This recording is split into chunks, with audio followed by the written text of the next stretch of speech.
Autrefois, objet de stigmatisation et de discrimination, les albinos sont de plus en plus intégrés dans la société. Broulaye Diakité, par exemple, est albinos et sa maîtrise de la sculpture a franchi les frontières. Depuis 1992, j'ai fait la sculpture. J'ai participé dans tous les grands festivals comme le Salon international de l'artisanat 96. Au 50e du Ghana, j'étais invité.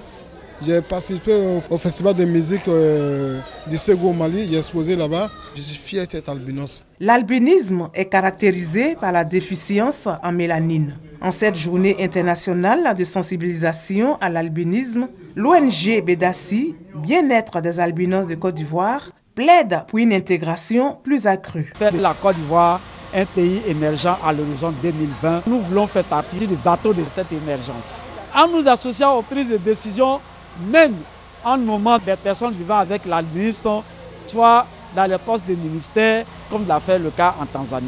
Promouvoir les droits des personnes albinos en Côte d'Ivoire, le gouvernement s'y attelle avec des actions concrètes. Cette catégorie, conformément aux instruments internationaux, est considérée comme un groupe vulnérable. À ce titre, les personnes vivant avec l'albinisme bénéficient des mesures d'accompagnement, de prise en charge pour soigner les problèmes de peau et de vue que ces personnes rencontrent. Plaidoyer en faveur de l'albinisme pour une émergence inclusive à l'horizon 2020, c'est le thème retenu pour cette deuxième édition.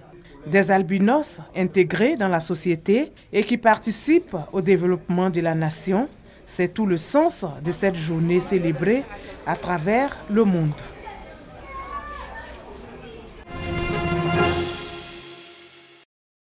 Pour la Fondation Ariel Glaser, il s'agit avec ce don d'aider à combler les déficits qui existent en matière de dépistage, soins et traitement du VIH-Sida pour les enfants, les hommes et les populations hautement à risque. Selon son président exécutif Nicolas Djibo, ce sont 103 structures qui voient leur plateau technique renforcé avec des équipements et matériels médicaux acquis à un peu plus de 1,184 milliard de francs CFA.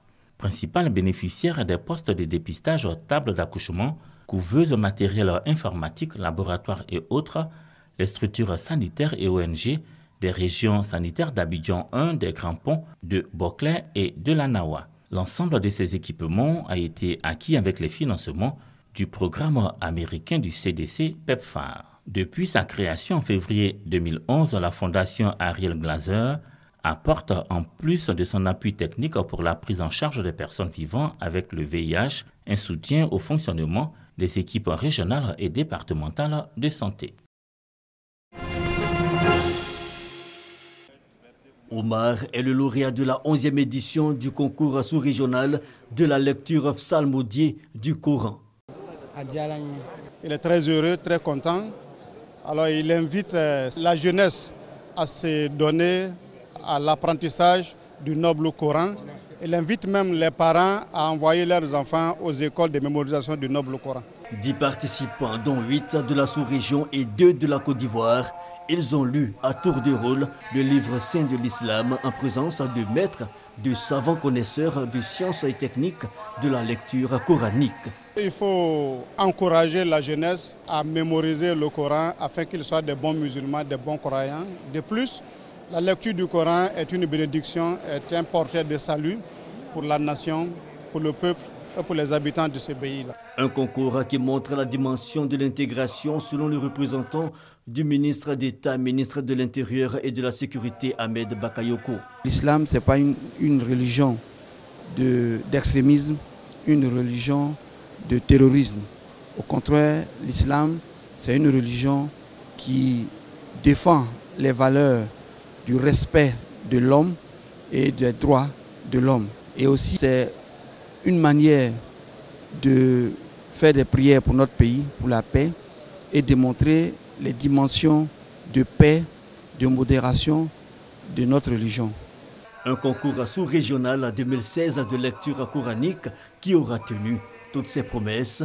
Il a été lancé, notons-le, en 2005.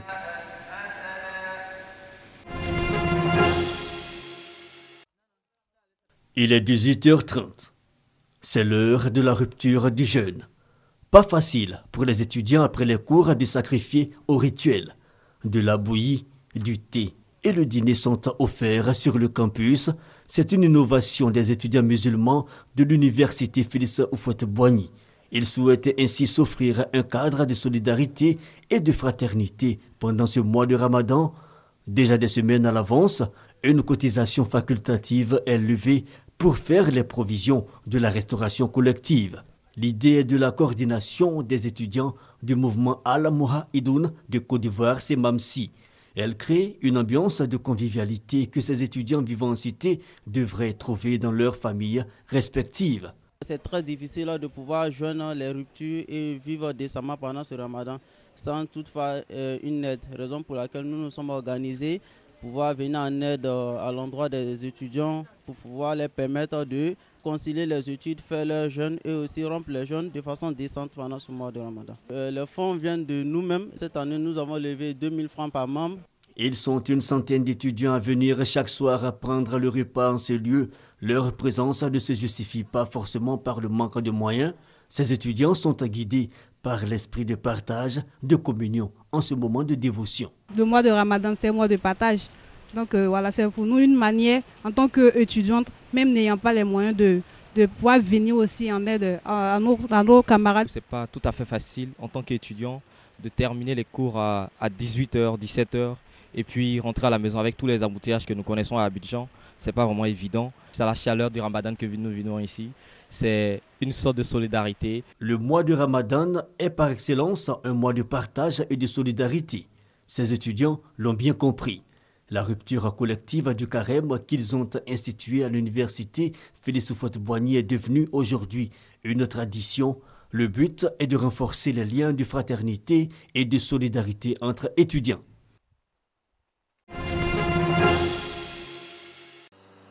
La machine à espresso n'a pas de secret pour cet homme. Martin Chabaya est le meilleur barista d'Afrique et double champion du Kenya. Aujourd'hui, il se prépare au championnat du monde de la discipline en Irlande fin juin. Paradoxalement, il avoue préférer le thé. Nous sommes un pays producteur de thé. Nous avons été éduqués au thé. La plupart d'entre nous ont grandi en buvant du thé à la maison. Ce type de compétition est l'une des façons de promouvoir la culture du café dans notre pays. Pourtant, depuis plus d'un siècle, le Kenya produit l'un des meilleurs cafés au monde. L'exportation de cet or noir représente plus de 200 millions de dollars de revenus par an pour le pays. Dans cette usine à Nairobi, les employés trient les fèves, les torréfient et les préparent pour l'export. Je dirais que 90% de notre business repose sur l'export des fèves vertes. Elles sont envoyées en Europe, aux États-Unis et dans certains coins de l'Asie. Mais aujourd'hui, la culture du café se diffuse peu à peu en Afrique de l'Est. Dans la capitale, de nombreux cafés ont ouvert et les clients sont fiers de consommer local. Nous nous identifions au fait que le produit est kényan et non importé. Ce n'est plus quelque chose venu de l'étranger, c'est un produit que nous voyons et dont les Kenyans bénéficient. Martin Chabaya tentera de devenir le meilleur barista du monde grâce à sa dernière création, un espresso parfumé au jus de raisin, au jus d'orange et à la cardamone. Une boisson qui, espère-t-il, pourrait convertir les nombreux buveurs de thé du Kenya. À Rosengård, il est une véritable légende. Zlatan Ibrahimovic a grandi ici, dans cette banlieue populaire de Malmö, où vivent principalement des immigrés. Sa mère est croate, son père bosniaque. À 6 ans, il commence à s'entraîner au FBK Balkan, un club fondé par des immigrés yougoslaves dans les années 1960. Il était plutôt doué. Il aimait le ballon plus que tout. Je crois même qu'il dormait avec.